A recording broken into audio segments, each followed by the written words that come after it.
Gente, imagina o marido ter que ouvir da esposa na sala de cirurgia, ela já sabendo que não iria sobreviver às complicações do parto, olha para ele e pergunta se ele iria amar o filho dela tanto quanto ele a amou. Imagina um médico que contou presenciando esse relato. Gente, tudo aconteceu porque na primeira ultrassom, na verdade o casal demorou a fazer ultrassom. Souberam que estavam grávidos, foi aquela festa e a barriga começou a crescer, mas não fizeram pré-natal, demoraram demais. Na primeira ultrassom, chegaram felizes, tranquilos. O médico, quando começou a verificar, colocou uma cara de triste, de espanto. O marido já ficou apavorado na mesma hora porque sabia que ele tinha detectado algo errado. E no final, no laudo, ele explicou que o bebê estava muito grande, proporcional à quantidade de semanas e meses que ela estava. Ou seja, era um crescimento desproporcional, fora do comum. Essa mulher, ela iria, ele adiantou ali na hora que ela iria enfrentar uma gravidez diferente, uma gravidez de muito risco. A partir daí eles foram tomar as precauções, mas já era tarde demais, porque isso, se tivesse sido identificado no começo da gravidez, assim os médicos falaram, teria evitado tudo isso. Mas o que é que aconteceu? Preste atenção. Cada mês que se passava, mais se complicava. O bebê, ele ganhava peso de uma maneira que ninguém entendia. Os próprios médicos não estavam entendendo. O médico chamou outros colegas, chegaram a fazer uma junta médica, gente. Mas o que acontece é que quando chegou no dia do parto, próximo ao dia do parto, quando chegou perto dos 6 meses, os médicos chamaram a família e disseram que tinha que escolher.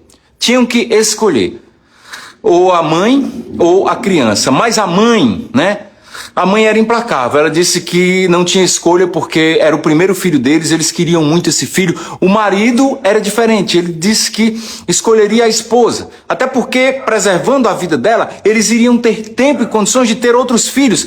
Mas os médicos disseram que talvez ela não pudesse mais ter filhos, mas ele disse, não, mas a gente adota. O que importa é você estar do meu lado, meu amor. Não interessa. Veja o final dessa história, gente. Ela foi implacável, não quis conversa e resolveu decidir ir até o fim com a gravidez. E assim fizeram. Entre o 6º e o 7º mês de gravidez, os médicos chamaram e disseram que não havia mais possibilidade de esperar. Então foram para a sala de cirurgia. Ali mesmo ela começou a sentir logo as complicações e ela começou a perceber que ela não iria sobreviver. Os médicos deram a última chance. A senhora tem certeza? Tem certeza? O marido disse, preserve a vida da minha esposa. Ela disse, não, eu quero meu filho, eu quero meu filho. Ele disse, minha filha, você não vai ver seu filho. Ela disse, não importa. É o amor da minha vida, é ele que eu quero que dê continuidade à minha existência nesse mundo. Gente, é nessa hora que ele olha para ela, olha para ele e pergunta, você promete amar o nosso filho tanto quanto você me amou durante toda essa vida?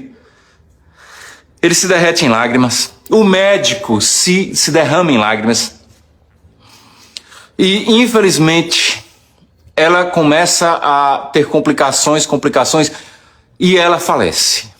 Retiram-se o bebê nasceu tranquilo, mas o pai não quis olhar para a cara do bebê, o pai gritou que todo o hospital ouviu e ele saiu dali triste, arrasado, gritando, sem controle, mas os médicos ficaram daquele jeito, gente. Embora o médico que relatou isso tivesse tem grande experiência, mas nunca pensou que pudesse vivenciar um caso tão inusitado como esse.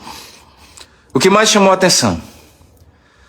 O marido retorna no finalzinho da tarde. Isso foi pela manhã. O parto aconteceu pela manhã.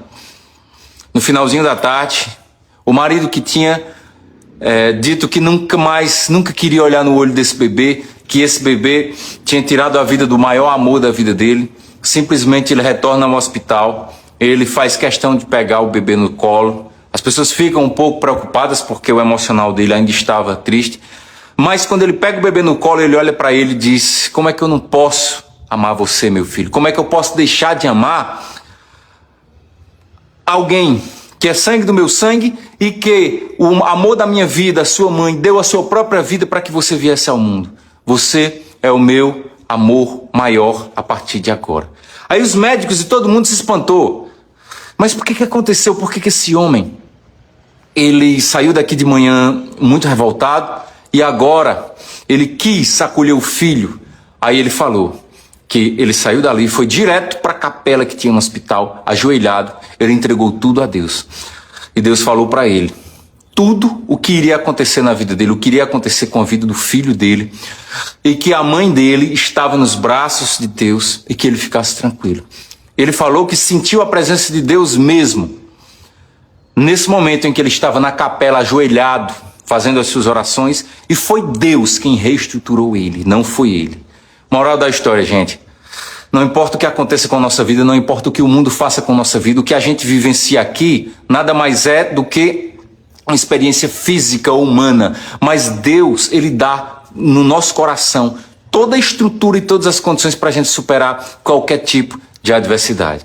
E se Deus restaurou as energias e as forças desse homem, fazendo com que ele acolhesse o filho dele, Ele vai fazer com que se restaure tudo que existe dentro do teu coração, que todas as feridas da tua vida, que todas as mágoas, que todos os rancores, que tudo que precisa ser restaurado em oração, mediante a tua vontade, mediante a tua ação, que não sejamos cristãos passivos, como esse pai que a gente dobre o nosso joelho e entregue a Deus, que é dessa forma que Deus vai colocar tudo que precisa para a tua vida ser restaurada.